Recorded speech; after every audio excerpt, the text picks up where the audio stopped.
अन्नदाता हेल्पलाइन निशुल्क फोन संपर्क सेवा के माध्यम से आपकी द्वारा पूछी गई समस्याओं में से एक या दो महत्वपूर्ण समस्याओं को हम अपने कार्यक्रम में शामिल करते हैं। इसी के तहत आज की चयनित समस्या और उसका जवाब इस प्रकार है। अन्नदाता निशुल्क फोन संपर्क सेवा के माध्यम से पूछे गए प्रश्नों में से आज हमने जिस प्रश्न को कार्यक्रम में शामिल किया है उसे पूछा है ग्राम देवनगर, जिला अजमेर के कृषक राजेंद्र प्रसाद ने। ये गुलाब की फसल से अधिक फूलों की प्राप्ति के लिए कौन कौन से कार्यों को करें, इस विषय पर जानकारी चाहते हैं। तो राजेंद्र प्रसाद जी, आपकी जानकारी के लिए प्रस्तुत है कार्यक्रम का ये अंश।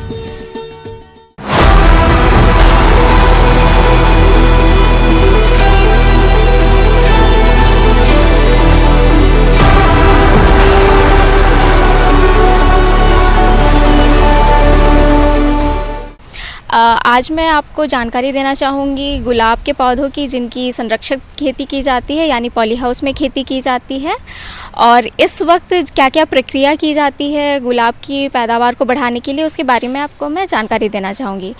तो सबसे पहले बताना चाहूँगी कि गुलाब के जो पौधे हैं उनकी जो बढ़वार को बढ़ाने के लिए जो तापमान की आवश्यकता होती है वो जनरली 15 से 28 डिग्री सेल्सियस की होती है, लेकिन चूँकि अभी गर्मी का वक्त आ रहा है तो अभी टेम्परेचर जो है 28 से काफ़ी हद तक आगे बढ़ जाती है। तो इस तापमान को घटाने के लिए पॉली हाउस में शेड नेट का प्रयोग करना चाहिए। जो हरे कलर का आता है, ग्रीन कलर का आता है, उसे आप ऊपर में लगा सकते हैं। इससे क्या होगा कि जो सूर्य की रोशनी है वो फिल्टर होंगी और बहुत जो तापमान है वो काफ़ी अधिक नहीं रह पाएगा। इसके अलावा यह भी ज़रूरी है कि सिंचाई में कोई कमी नहीं रहनी चाहिए। आप हर 2 दिन 3 दिन में सिंचाई देते रहिए ताकि पौधे को किसी भी तरह की नमी की कमी ना हो। इसके अतिरिक्त उत्तम किस्म के फूलों को प्राप्त करने के लिए सिंचाई के साथ उचित मात्रा में उर्वरक पौधों को देते रहना चाहिए। इसमें नीम की खाद और हड्डियों का चूरा इसके लिए अधिक प्रभावी होता है। इसके अलावा यूरिया, फास्फेट और पोटाश भी उचित मात्रा में देने पर पैदावार में काफी फर्क देखने को मिल सकता है। इसके अलावा आप 15 दिन में या फिर 1 महीने में पौधे की निकाई गुड़ाई करते रहिए ताकि सिंचाई की वजह से, जो आप लगातार सिंचाई कर रहे हैं उसकी वजह से जो है मिट्टी सख्त ना हो जाए और पौधों को अच्छी हवा मिले, पौधे के जो जड़ है उनको अच्छी तरह से हवा मिले। दूसरा चीज़ क्या है, जैसे कि गुलाब के पौधों में बहुत तरीके के कल्चरल ऑपरेशंस किए जाते हैं, जैसे कि डिसबडिंग, डी सकरिंग या फिर डी शूटिंग। ये मैं आपको बताऊंगी एक एक करके कि ये क्या चीज़ें हैं। जैसे सबसे पहला डिसबडिंग जो बोला जाता है, जो हमारा गुलाब है HT रोज़, वो मुख्यतः एक तने पे अगर एक ही फूल आए तो ज़्यादा उसकी मार्केट में वैल्यू रहती है। तो कभी भी आप जब देखिएगा कि पत्तों के जहाँ पत्ते तने से जुड़े होते हैं उस जगह से अगर आपका दूसरा कोई कली निकल रहा है तो आप उसे तुरंत से हटा दीजिए। तो इसे डिसबडिंग कहते हैं, ठीक है, जो जिसमें कली को आप हटा दिया जाता है। दूसरा होता है डी शूटिंग। डी शूटिंग का मतलब होता है जो ऐसे तने जिसमें आपके फूल नहीं आ रहे हैं, जो काफ़ी कमज़ोर हैं देखने में या फिर उनमें बीमारी लग गई है, तो ऐसे जो तने हैं इनको आप हटा दीजिएगा। तो इसे डी शूटिंग कहा जाता है। इससे क्या होता है कि जो भी पोषक तत्व है जो इन तनों पे जा रही होती है वो आपके ऐसे तनों पे जाएंगी जिनमें फूल लगे हुए हैं, तो उनकी जो है ग्रोथ भी अच्छी तरीके से हो सकेगी।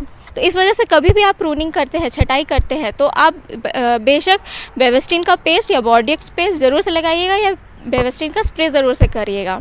और कभी भी जब आप प्रूनिंग कर रहे होते, जब देख लिए कि गुलाब के फूल खिल चुके हैं, तो जब उन टहनियों को हटाया जाता है, प्रूनिंग जैसा कहते हैं, तो हमेशा इस बात का ध्यान रखना चाहिए कि प्रूनिंग करने के बाद जहाँ पे वो कट हो जाता है वहाँ से एक बीमारी लगने लगती है जिसको बोलते हैं डाईबैक। वहाँ से क्या होता है कि तना सूखने लगता है जहाँ आपने कट किया था।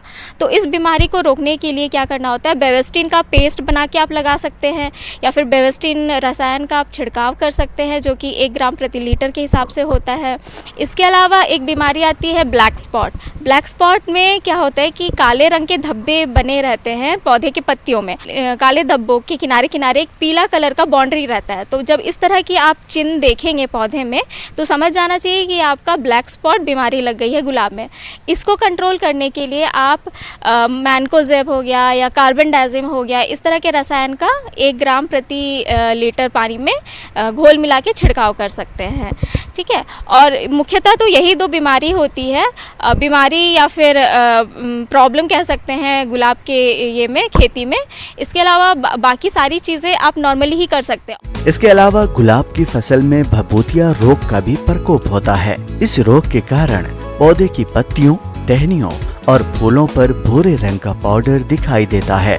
अधिक प्रकोप होने पर पत्तियां काली पड़कर सूख जाती हैं, जिससे फूलों की गुणवत्ता खराब होने से उत्पादन में कमी आती है। तो आप रोग के नियंत्रण के लिए घुलनशील गंधक 3 ग्राम प्रति लीटर पानी में घोलकर फसल पर छिड़काव करें। एक इस वक्त गर्मी के वक्त एक बहुत ही जो है काफ़ी प्रॉब्लम होती है एक कीट से, जिसे माइट कहा जाता है, रेड स्पाइडर माइट। ठीक है, आप इन कीड़ों को कैसे पहचानिएगा? जब आप देखिएगा पौधे में तो उनमें एक तरह से जाली बन जाती है। ठीक है, तो इस जाली बनने की वजह से ये जो कीड़े हैं ये पत्तों के नीचे तरफ ज़्यादा रहते हैं। तो इससे क्या होता है, ये पौधे का रस चूसते हैं। इसकी वजह से जो पौधे की बढ़त होती है वो काफ़ी हद तक रुक जाती है, और जो पत्तों में धब्बेदार सफ़ेद रंग के धब्बे बन जाते हैं, फूल की बढ़त नहीं हो पाती है। तो इस वजह से वो पूरी पौधे की जो बढ़त को काफ़ी अफेक्ट करते हैं।